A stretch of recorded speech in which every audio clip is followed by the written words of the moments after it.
From even the greatest distance, we're going into an area that I can only imagine. disturbing dreams born of death. I can only imagine what I'm going to see. Travel at the speed of sorrow. It's almost as if we're beginning to feel the grief.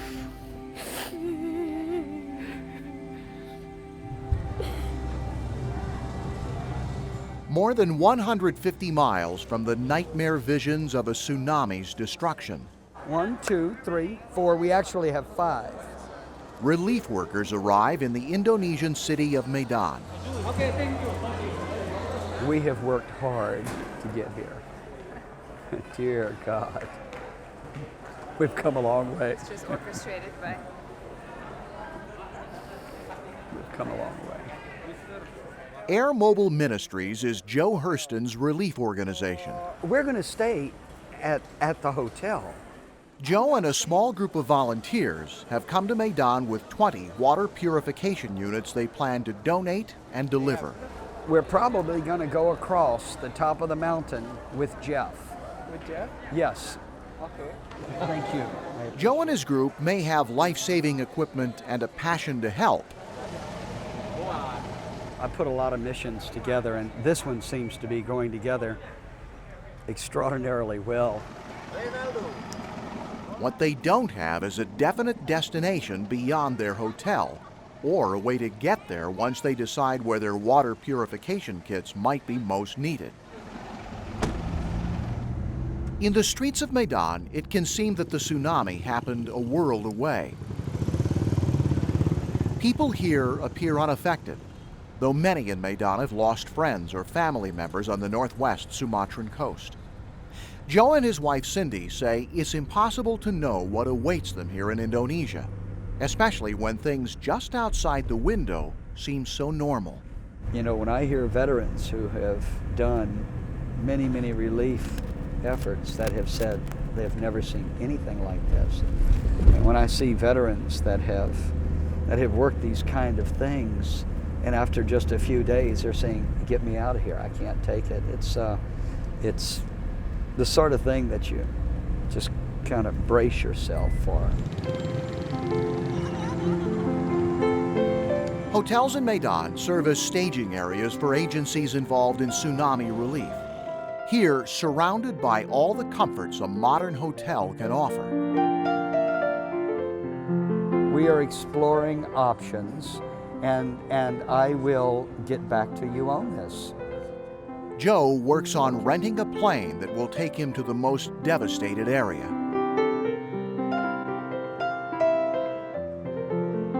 But affording hotel atmosphere isn't the same as putting a plane on your plastic.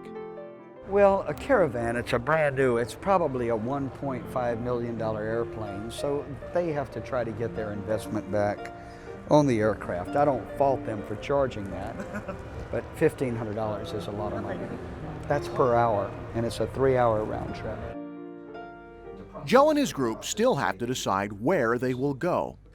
Their original choice didn't suffer the impact that early reports suggested. Joe crosses it off the list. I think it's the wise thing to do. I think that we've come way too far to go to an area that has had a very minimal impact. One option is to drive from Medan to Banda Aceh, an area where separatist rebels are known to operate. What the Indonesian military said was they said that the separatists were prone to attack the convoys. The separatists strongly denied that.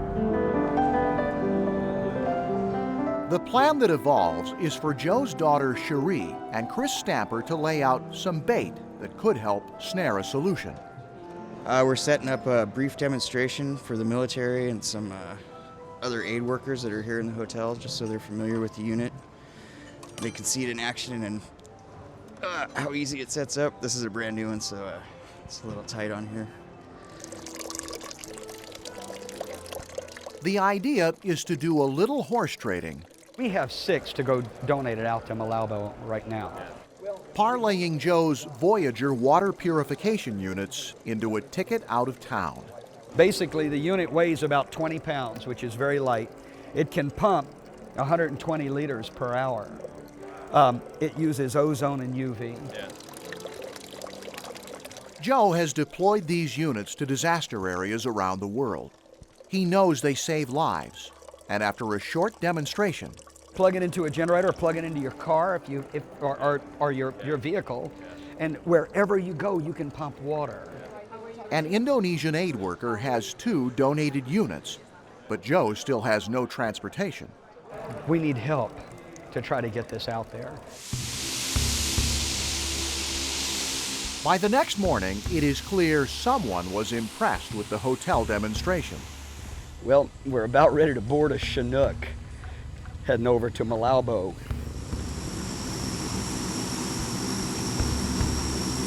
Joe, his team, and a number of water purification units are about to get a lift from the armed forces of Singapore.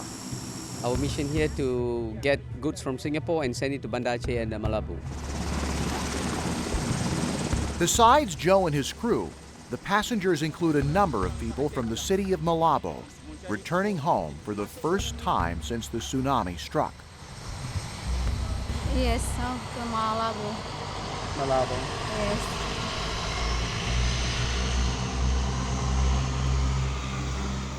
Her name is Sarisma, and the journey she begins here takes her deeper into the territory of her own sorrow.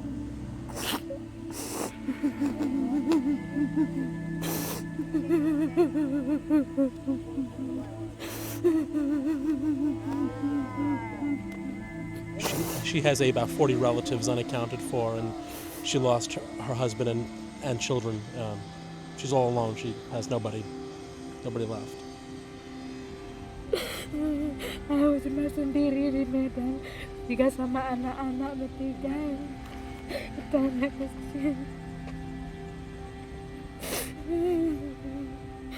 Sarisma speaks a language that Joe and Cindy don't understand, but she's telling a story everyone here understands all too well. She's sad. I feel bad. Yeah, it's hard.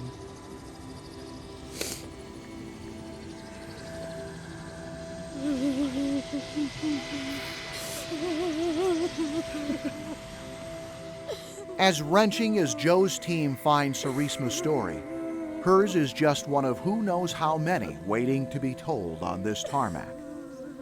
That's pretty much it right now. Just say a lot of people crying, and we'll get their stories as we go along. But obviously all these people have all suffered loss and all grieving. It just hasn't stopped yet. The grieving process just hasn't stopped. The Singapore Armed Forces flight to Malabo is a journey into a nation's despair. As much as they try to prepare themselves for what waits when the helicopter touches down, there is no way anyone here can know how they will deal with it. It's going to be a tough day. For the Indonesians, Malabo means home and family, if there is anything left of either.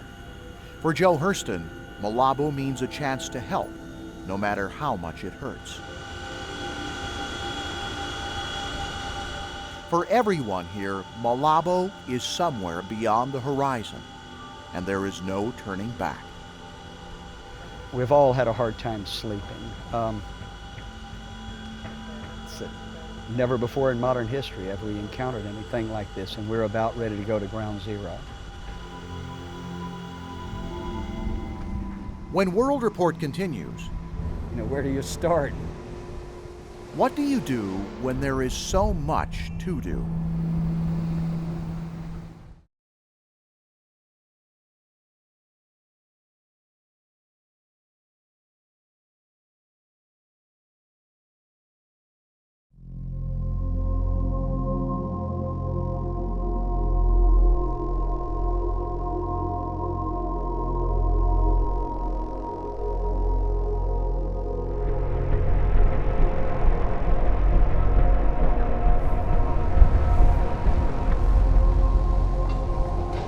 Driving away from the airport in Malabo, Indonesia, My God.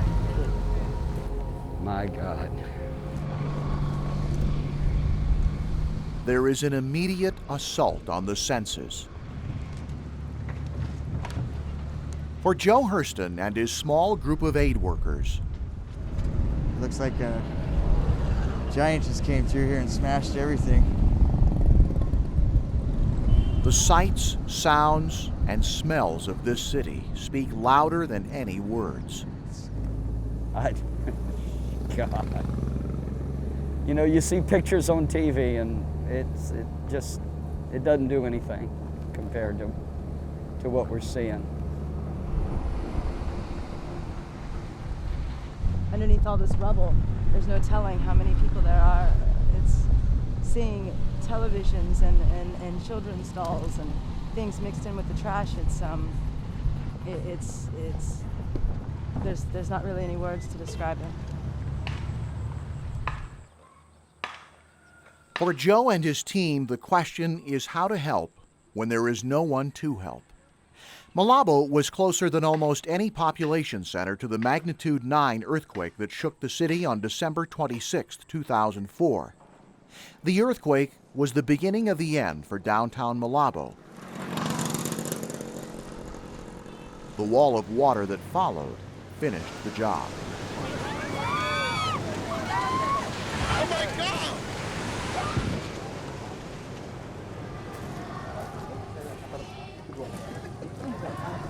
There are many buildings broken and so many bodies dead. This is on the main road to Banda Aceh. Right. Joe's first stop is a center for relief agencies working in Malabo. Aid workers pick up information about conditions here, including the latest report on the danger posed by separatist rebels. Just now, when he said that there's rebel activity on outskirts of towns and the cities, and isn't quite what we heard the other day from the Australians, who said that the news reports have been overblown and untrue. Basically, now we hear that there is rebel activity in the area. For Cindy Hurston, dealing with rebels comes in second to dealing with dirt. Cindy is trained as a psychiatric nurse, and she has no intention of allowing the conditions here to impact anyone's mental health. It doesn't surprise me at all that she would immediately show up and start. If it was just her staying here, she might clean or she might not, but I know where her heart is. She's thinking this is going to be the headquarters for another mission organization, and she doesn't want them to come into a house that's dirty. Even areas left relatively unscathed by the tsunami have no running water. Fields of mud and stagnant water surround Malabo, breeding grounds for diseases that could kill as many people as the tsunami itself. These are exactly the kind of conditions that Joe's team came here to fight. Oh, it's gone. And this is where the battle is joined. The well water in this neighborhood is too contaminated for safe drinking, but not for long. Ambil timba dulu, ambil timba. Ambil timba, timba apa jerigen juga boleh. For an entire neighborhood, the word is to head for home and bring back buckets. Clean water is big news here. Big enough for people to take to the road for even a small bottle. Big enough to put relief workers into unpaid overtime. Good water. We can vortex into there. We're going to be here for a little while. I'll tell you what, we've got some work ahead of us. Because of the size of the crowd, Joe plans to purify water. You want to take a sip? At double the dosage. We can even get other filters if we want to, and just rotate them. And I think what we ought to do is we ought to reschedule our 5 o'clock appointment, because I don't think we're going anywhere for a while. We're going to pump some water tonight. With each bucket, bottle, or pitcher of clean water, this is what the Vortex Voyager was made for. God bless you. Some of the strain in these faces is washed away. When this is going on, people are able to forget their problems for a little while. Still, to be a good salesman, you've got to believe in the product. Look at the ozone, you see it? Look at it. Very good. That's excellent. See, this is what they've been waiting for. And every time I take a sip, it gives them the courage to drink the water. I mean, that is so cool. Until today, the people in this neighborhood have had few available options when it comes to water.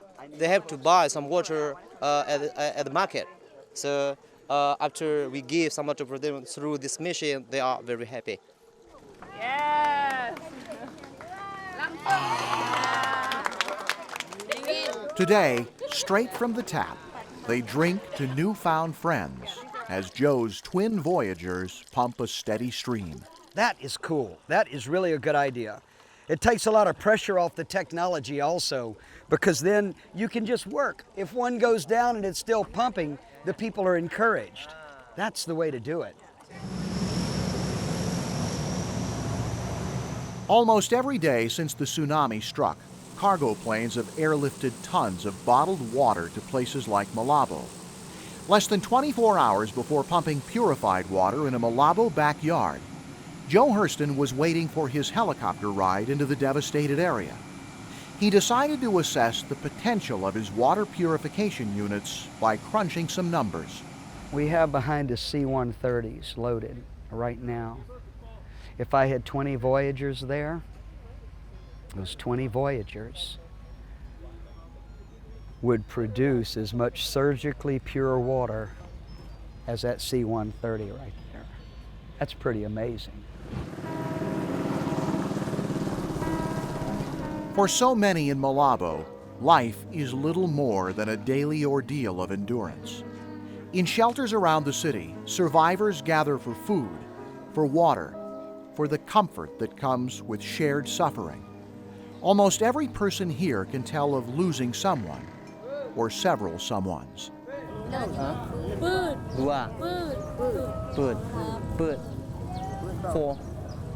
Four. Okay, ready? Okay, here. For at least a few hours, the steady flow of fresh water relieves some of the stress by temporarily lifting a small but demanding burden. Because the people have to cook, have to boil the water first before drinking it. As for Joe Hurston, he's still in proof of performance mode. When I sit here, and every now and then I take a sip of this water, that's some good water. It is only one backyard, filled with the residents of only one neighborhood, living in only one city, in a nation filled with ground zeros. But for one day, it is enough. There's an exchange of feelings here that is just indescribable.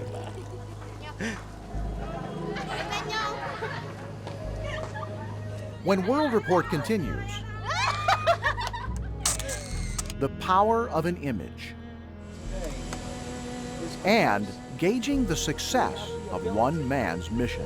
To take very dirty water and make it surgically pure, just like that.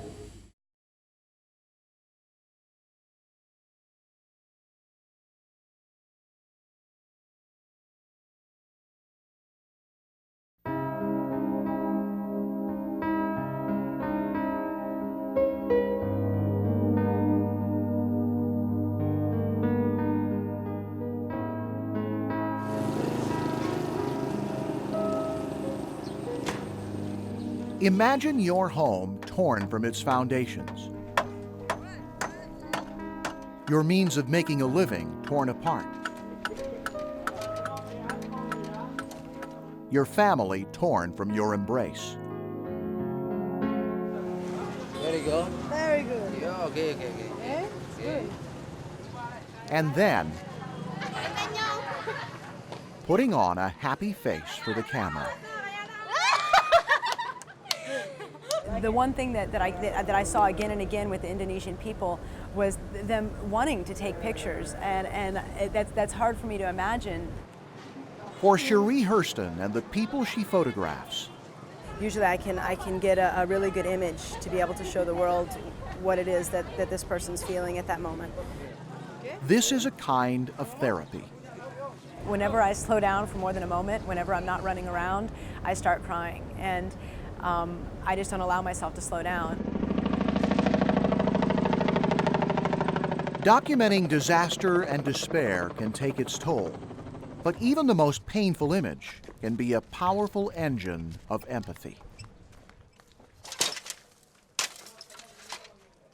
I just try to take pictures of things that meant the most to me, and the pictures that really just they tugged at my heartstrings, and they did one of two things. Either they just filled me with so much sorrow that I had to capture it just so that I could tell the story to the world, but it also I did it for the hope, you know, because this isn't the end.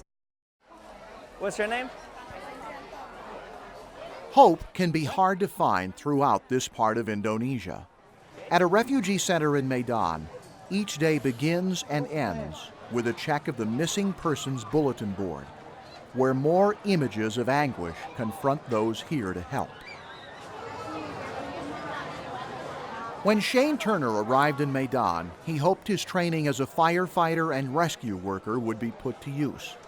So far, he has seen only the survivors at this center, but he knows that more difficult images await. You know, I think right now, I know the worst has come. I know tonight I'll be getting up to Banda Aceh one way or another. And so I'm really just trying to realize that I'm no longer going to be effective if I become emotional. They warned me before they got here. They said, you can come, but just know that most of the people that have come have gotten sent home because they can't psychologically handle what's going on. On a beach outside Malabo, images of destruction and death disappear in the gentle waves that caress the shore. But even here, there is no escape from reality. A stroll on the sand leads to trees uprooted by the tsunami surge that came ashore here. Against the sky, a lone palm tree with its top sheared off bears silent witness. Till 12. Yes. Okay, so we've got a little time. Yeah, you guys just hang around. For Joe Hurston's team, the mission is almost over. Our chopper is going to be leaving here in just a few minutes, and I can say that after all we've been through and all of these miles, that we've accomplished our mission. We've pumped clean water, and we're putting the tools into the hands of the people who are going to be pumping water for a long time. This mission put Joe and his family on the front lines of a desperate battle. Yeah, this is pretty gruesome and haunting stuff. And while these grim images will stay with them forever, there are others that will last just as long. When we pumped water yesterday in that hovel next to that well,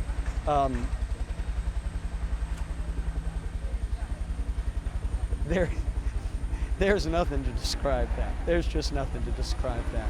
Thank you for your patience. Just the ability to be able to care so deeply for people in such a simple way as just pumping clean water and giving it to them. It really doesn't get much better than that. In addition to creating lifelong memories, the Backyard Water Party has provided practical tips for troubleshooting. When I get back, I'm going to be making modifications on the units to fit this application. There's no way I could have found out what this thing needed without having this test, this actual field test. So it's been invaluable. It can just run all day. When Joe was demonstrating his Voyager units at the hotel in Medan, relief groups from around the world immediately recognized the potential. If possible, give one or two of these machines. Yes. And Joe is more than willing to donate units to first responders here, but his ultimate goal is to get the Voyager into large-scale production and distribution, and that requires paying customers. What I'm hoping is that As we perfect this device, this portable water, we can really begin to become more proactive and begin to put it into the hands before the disaster hits. When there is so much work to do, it can be difficult to decide which tool will do the most good. For Cherie Hurston, the most effective tool is her camera.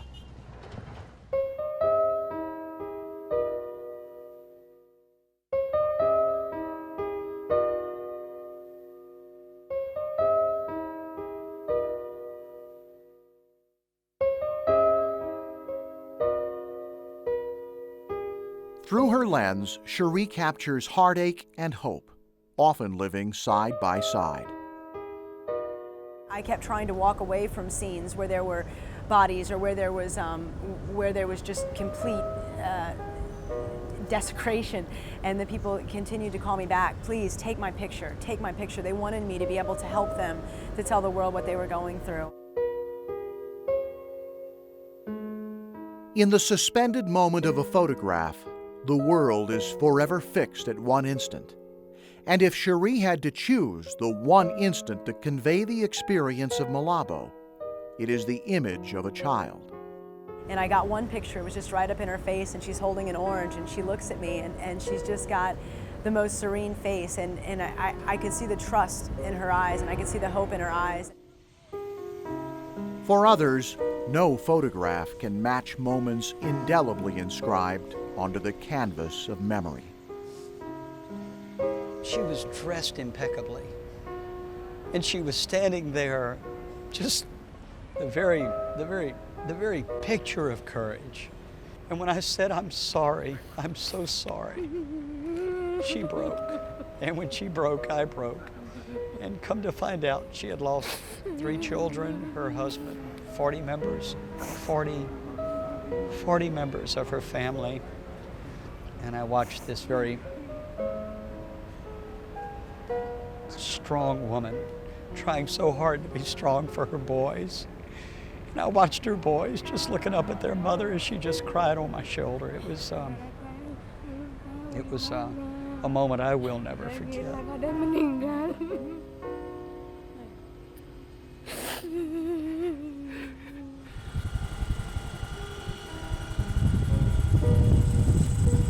It is finally time to leave Malabo. Flying over the shattered shoreline of Sumatra, Joe Hurston and his team take comfort in the faith that led them here and pride in their performance under pressure. They also realize that no matter how far behind they leave Malabo, Malabo will always be with them.